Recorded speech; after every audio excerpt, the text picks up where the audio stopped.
Владата започнала постапка за доделување на македонско државјанство на поранешниот собственик на српското електростопанство Александар Обрадовиќ. Информацијата ја потврди потпредседателот на владата Кочо Ангјушев, кој рече дека прашањето било разгледувано на владина седница. Ангјушев ниту ги потврди, ниту ги негираше информациите дека Обрадовиќ ќе биде новиот директор на државната енергетска компанија Елем. Немам информација дека Обрадовиќ ќе биде следен директор на Елем, но мое мислење е дека на таа функција треба да се постави стручно лице од енергетскиот сектор. За Обрадовиќ се врзани големи афери. Дел од скандалите кои се врзани за него како директор на српското електростопанство е тоа дека со милионски евра исплаќал советници, делел државни тендери на фирми во кои претходно бил вработен и делел откази на вработени во пиар службата, откако бил спомнат во негативна конотација во српски медиум.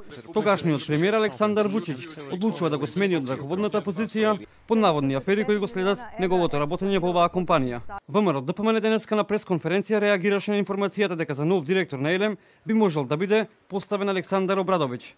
Последните информации кои ги објавија медиумите за намерата на Заев да го именува српскиот граѓанин за директор на Елем, а Елем, како што знаете, е најголемата државна фирма која вработува 4800 лица и која учествува со 98% во домашното производство на струја, е само уште еден показател за нивното неодговорно владење.